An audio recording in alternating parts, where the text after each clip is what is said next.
Today, I want to give you some quick improvements that you can make on your LinkedIn profile. My goal is that you can watch this video alongside your profile and actually make these improvements in the moment. So let's get to it.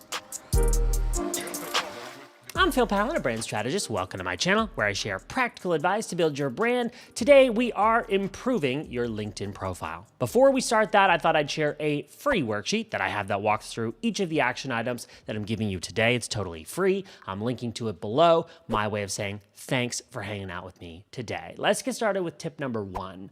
Define your goal and purpose. Who are you trying to attract? What problem can you solve for people?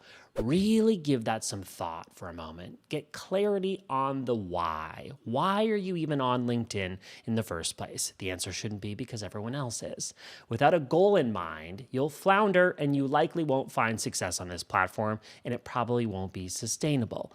I'll give you an example. My purpose for being present on LinkedIn is to find and attract clients for both one-on-one branding work and speaking engagements. So to make this crystal clear, I include at the top this sentence: to inspire your team or rethink your brand, I'd love to chat. And then I put my email address. That way, people know exactly what I'm looking for and they have a way to get in touch. So define your goal and your purpose and then make it clear. If you're feeling bold, then go ahead and write it like I did in your LinkedIn summary. On that note, one of the best performing YouTube videos that I have is exactly that: how to write a great LinkedIn summary with examples. Since I talk about it in another video, I won't talk about it now, but I'll link to it on this screen and you can cue it up next. It's really helpful. Let's keep going. Tip number 2, choose strong photos. There are a few spots to incorporate visuals on your profile. Let's start with your profile photo. This is a photo of you that looks bigger on your profile, but keep in mind, it's normally displayed as a small thumbnail, so I recommend cropping in close to your face. This should be a great recent photo of you as well. I don't want to see a photo from a decade ago.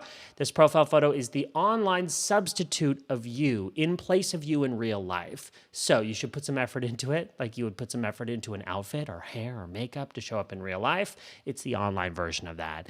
If you're not sure which profile photo to use, let's say you've got a few options, there's actually a free website designed to give you an unbiased opinion on the best photo that you can use.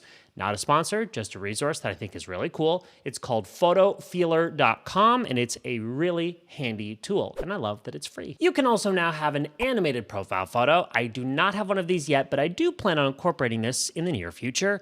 This could be a quick video that tells people exactly who you are and what you're looking for. This is definitely a way that you can stand out from others.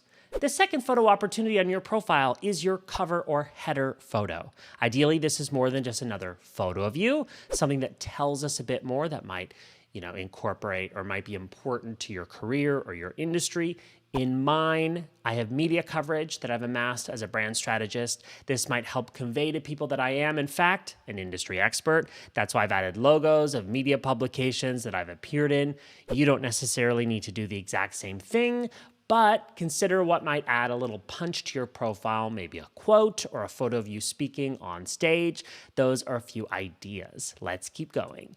Tip number 3, add keywords to your headline. This field is highly visible and searchable. You can see I've done it here on my profile. Important keywords for me are keynote speaker, brand strategist, action terms like position, build, and promote brands.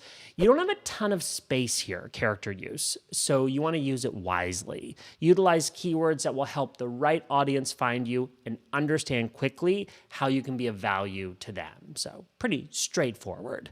Tip number 4, keep about and featured sections focused. I mentioned this section at the top of the video, but I'll dive into some more detail right now. No one wants to read a Bible or an autobiography here. I think you can show respect for your audience's time and attention by cutting right to the chase. Be super clear about your brand, your value. Add an expected call to action here. What action do you want people to take? I want people to email me. I would explicitly write, people who want to get in touch with me, here's how you can contact me, etc. Actually write it. Instead of having one big block paragraph for people to read, break it into short paragraphs so people can skim it easier. Under featured, I also have a video, a speaking reel, so that's intended to keep people engaged and put my best foot forward in my particular industry. Definitely keep these sections focused. Okay, a few more tips. Tip number 5, this one is more creative. Tell stories in experience. I've talked about this before. Your LinkedIn profile is more exciting than a resume. It's not the same thing. Instead of traditional bullets about job responsibilities, I'm a big fan of telling stories about learning moments and personal growth, something people might actually want to read and easily digest. So I've distilled mine down to just a few bullets instead of a big block paragraph, and I tell stories about things that I've learned in these particular jobs. I've also linked to a section on my website with actual examples within my portfolio, and that provides a visual to keep people engaged. Next, tip number 6, right below this section, request recommendations as testimonials. When someone compliments your work in real life, ask them to write it down in the form of a LinkedIn recommendation for others to see. Testimonials, for example, on a website are great, but they could easily be fabricated or written by someone that actually owns the website. And so I love LinkedIn recommendations because they can't be faked. That's why I like them. Whenever someone compliments me, something like, Phil, I loved your presentation. I learned so much about this particular topic. I usually reply or I say, thank you so much for the compliment. Would you be open to leaving a recommendation on my LinkedIn profile? This is the first place conference organizers look before hiring a speaker. And when I say that, people are normally quick and happy to do it, but the main thing here is that you ask them right away. Don't wait a day, don't wait a week. Get them in the moment that they're giving you those kind words to do it while it's top of mind. I am very proud on my LinkedIn profile. I have almost 100 LinkedIn recommendations on my profile. I continue to collect these, try and keep them recent. I think whenever someone emails me and is considering hiring me, this is also where I send them so that you can see people's actual endorsements of what I do.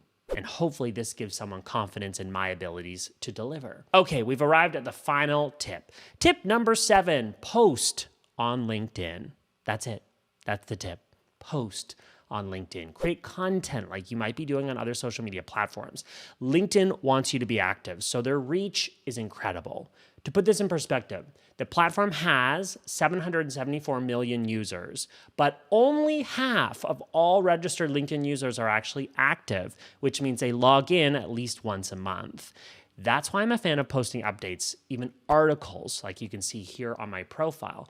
You can also create content tagging brands that you want to get in front of, potential collaborators, potential clients, potential champions.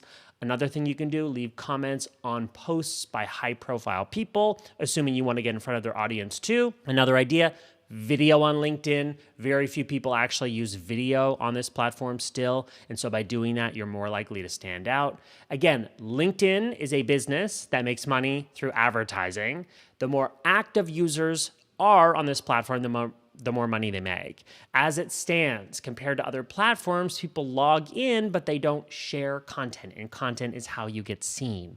People read news or they get industry updates, but LinkedIn wants you sharing content like you do on other platforms. It's a goal of LinkedIn to actually reach 1 billion users to attract advertisers. So they want you staying there, they want you active on the platform, so our organic reach is incredible compared to other platforms. Take advantage of it. So there you go, a handful of tips to optimize that profile. I've linked to my freebie below. I think you'll like it. If you've got any lingering LinkedIn questions, comment below. Let's keep the conversation going on down there. I'll respond to those personally.